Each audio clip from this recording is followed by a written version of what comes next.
My channel Hema Hungama. నేను మీ Hema and welcome to Bigg Boss 8 series and episode number 31 review. So 31 లో చాలా విషయాలు జరిగినాయి. సో నామినేషన్స్ తర్వాత మళ్ళా Bigg Boss so fittest challenge wild cards ని ఆపడానికి ఛాలెంజెస్ ఇవ్వడం మొదలు పెట్టాడు అనమాట. సో మొదలు పెట్టిన దాంట్లో భాగంగానే ఫస్ట్ థింగ్ స్విమ్మింగ్ పూల్ లో లాక్స్ ఓపెన్ చేయాలి, టైర్స్ తీసి వేయాలన్నమాట. దానికి ఇరు క్లాస్ నుంచి ఒక దాంట్లోంచి నిఖిల్, ఒక దాంట్లోంచి విష్ణు వచ్చారు. బట్ ఇద్దరు టాస్క్ అయితే ఫెయిల్ అయ్యారు. దానికి నైనిక సంచాలకగా వ్యవహరించింది. ఆ తర్వాత ఇంకొక టాస్క్ వచ్చిందనమాట. సో అదేంటంటే బాల్స్ త్రో చేయాలి. దాంట్లో కూడా ఏంటంటే నిఖిల్ టీంలో నుంచి ఆదిత్య ఓం వచ్చాడు. ఆదిత్య ఓం నెగ్గేశాడు అనమాట. సో ఆ తర్వాత ఏంటంటే క్లాన్ లోంచి ఒకరిని తీసేయాలని డిస్కషన్ వచ్చింది. వచ్చినప్పుడు సో లోపల డిస్కషన్ జరిగినప్పుడు సీత వెళ్ళిపోతే బాగుంటుంది, ఇమ్యూనిటీ ఎక్కువ ఉంది కదా అనడం జరిగింది.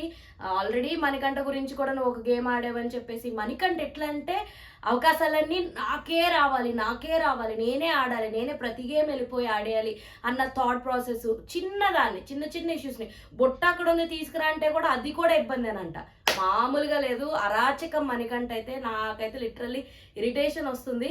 సో ఏంటి ప్రతి చిన్నదానికి ఇలా అలుగుతున్నాడు, ప్రతి చిన్నదానికి విసుక్కుంటున్నాడు అన్న ఫీలింగ్ అయితే వచ్చేస్తుంది అనమాట.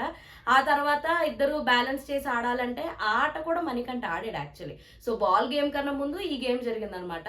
దాంట్లో మణికంఠ ఒక పక్కన, ఇంకో పక్కనేమో యష్మి ఆడారు. యష్మి లాస్ట్కి బాగా ఆడింది. వీడు ఓవర్ యాక్షన్కి ఇన్పుట్స్ తీసుకోకుండా నాతో ఎవరో అరవకండి, నాకు ఏం చెప్పకండి అని చెప్పి మొత్తానికి ఆట దొబ్బెట్టాడు అనమాట. సో సీత అయితే నేను వీళ్ళందరినీ పంపించి నేను వెనకాలండి, నేను తప్పు చేశాను అన్న ఫీలింగ్లో ఉందనమాట. ఒక్క ఆట కూడా ఆడుంటే బాగుండు, ఒక్క ఆటను ఆడుంటే బాగుండు అనుకుంది. సో ఒక టైంలో కాంతారా క్లాన్ వాళ్ళకి శక్తి క్లాన్ వాళ్ళకి తీసేసే ఛాన్స్ వచ్చిందనమాట. కాంతారా నుంచి తీసేయాలంటే సీతను తీసేశారు. సో సీత అప్పుడు లిటిల్ బిట్ బాధపడింది అనమాట. అరే ఒక్క ఆటను ఆడుంటే బాగుండు కదా అది ఇది అని. మణికంఠ ఒక మనిషిని తీసేయాలి అనుకుంటే ప్రేరణకి హెల్త్ ఇష్యూ ఉందనగా, ప్రేరణ నువ్వు నా హెల్త్ గురించి ఏం మాట్లాడకు, నా హెల్త్ గురించి ఆబ్జెక్షన్ పెట్టి నన్ను తీసేయాలని నువ్వు చూడకు, అది ఇది అని చెప్పడం జరిగిందనమాట. ఏది ఏమైనా సరే మొత్తానికి కాంతార్ అంటే ఆట విషయంకి వచ్చేసరికి నిఖిల్ ప్లేస్ ఈజ్ బెస్ట్ అని నాకు అనిపించింది. చిన్న టీం ఉన్నా సరే దాన్ని మంచిగా కమ్యూనికేట్ చేసుకుని ఆడతాడని అనిపించింది అనమాట. విష్ణు గేమ్ కన్నా పృథ్వీ మీద ఎక్కువ ఫోకస్ పెడుతున్నారు. అండ్ సోనియా వెళ్ళిపోయిన తర్వాత వీళ్ళందరూ అసలు అయ్యి బాబోయ్ వీళ్ళు మాతో మాట్లాడేస్తున్నారు, వచ్చి 2 రోజులకి ఇప్పుడు నాతో మాట్లాడుతున్నారు, నాతో ఫ్రీగా మాట్లాడుతున్నారు అని చెప్పి ఏదో వాళ్ళిద్దరు పెద్ద స్పెషల్ పర్సన్స్ లాగా వీళ్ళ బిల్డప్లు ఇచ్చి మాట్లాడడం నాకేందో అనిపించింది.